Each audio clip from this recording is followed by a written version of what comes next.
Hi everyone, welcome to my channel. Jangan lupa like dan subscribe sebelum kalian menyaksikan video ini. Now we're going to discuss our favorite thing. Nah, saya yakin kalian memiliki benda yang paling kalian sukai ya. Kita akan diskusikan di bagian ini. And as you can see, we're going to discuss one of the examples of the descriptive text.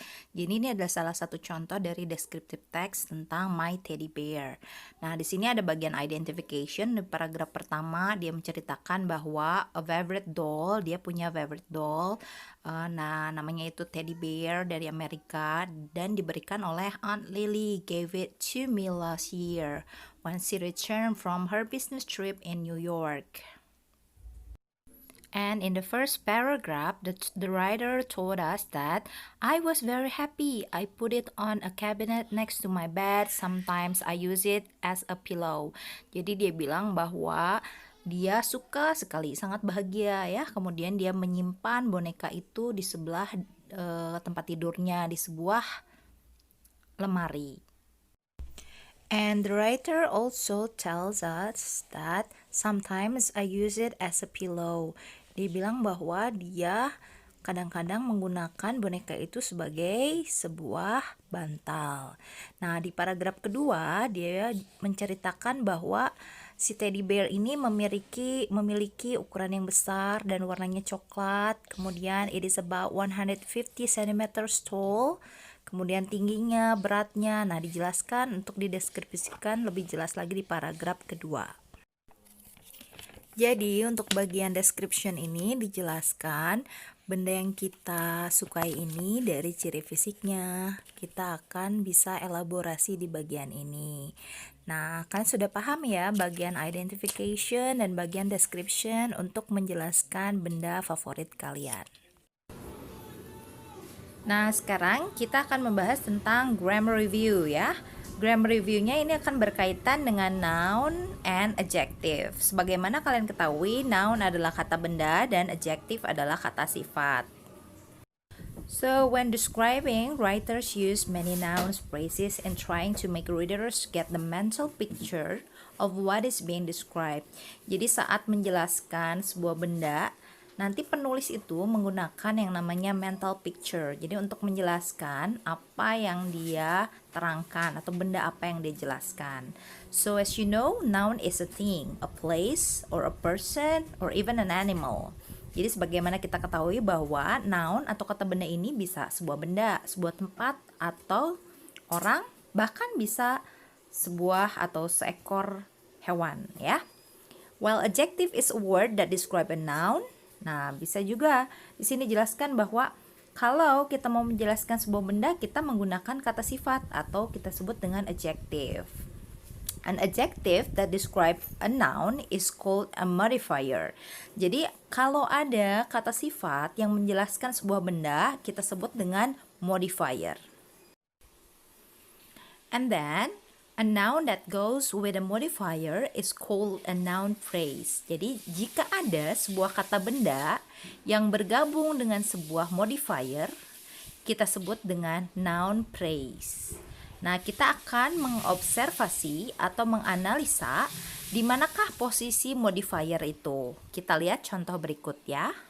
So, here's the example. The first one is white marble. Di sini kata sifatnya atau modifiernya adalah white. Kata sifat yang menjelaskan bendanya.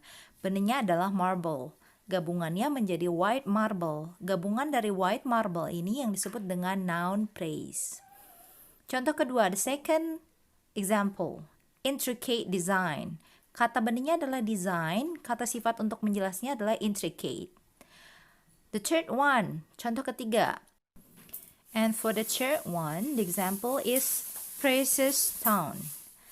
Batu permata. Di situ ada kata benda dan di depannya precious adalah contoh dari kata sifat atau modifier. Ini jelas adalah gabungan dari modifier dan sebuah kata benda atau kita sebut dengan noun phrase. We will also learn other adjectives and other nouns. Kita akan juga pelajari contoh dari kata sifat dan kata benda lainnya ya. Di sini ada beberapa contoh yang bisa kita amati bersama. Untuk bagian ini kita akan lihat contoh dari noun phrases yang lain. Di sini ada adjectives yang digabungkan dengan kata benda. Contohnya beautiful bird. Dan yang kedua ada unique monkey. Kata bendanya adalah monkey dan modifier atau kata sifat yang menjelaskannya adalah kata unique. And for the other part, we will see here. Di sini ada beberapa contoh juga, tapi ada gabungan dari noun phrase yang digabungkan dengan opinion atau pendapat. Sebagai contoh ada a beautiful old tree, a beautiful reddish leaf, a beautiful Indonesian island. Diawali dengan sebuah pendapat tentang benda itu, apakah benda itu indah, kemudian digabungkan dengan age, color, and nationality, dan setelah itu ada noun atau kata benda setelahnya.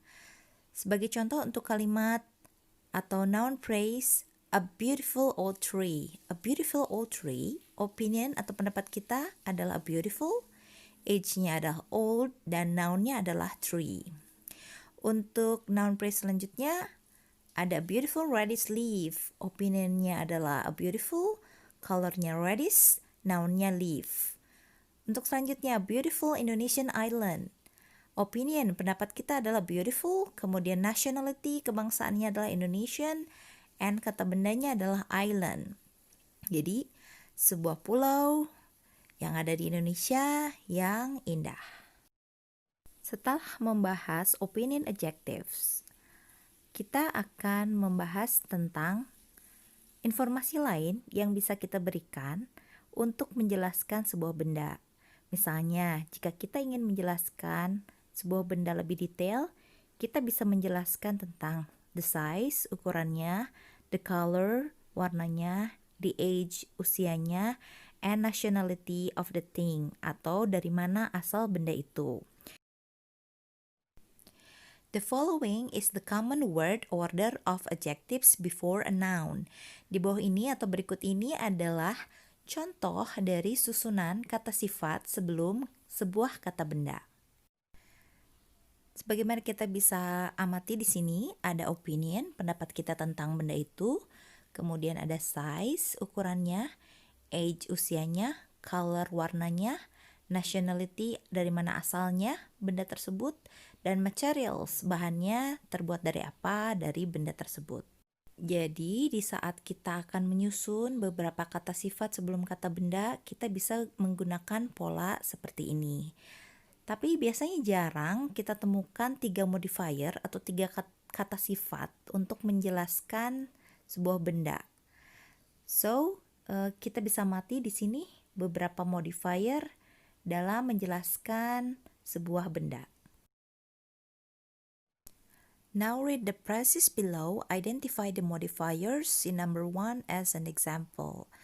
Sekarang tugas Anda bisa lihat di sini beberapa modifiers yang muncul sebelum kata benda. Silahkan analisa modifiernya sesuai dengan golongannya. Ada contoh nomor 1 di sini.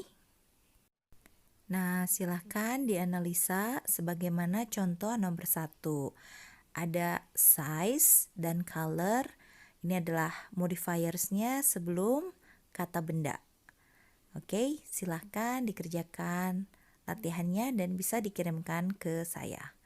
Oke, thank you for your attention. Have a good day.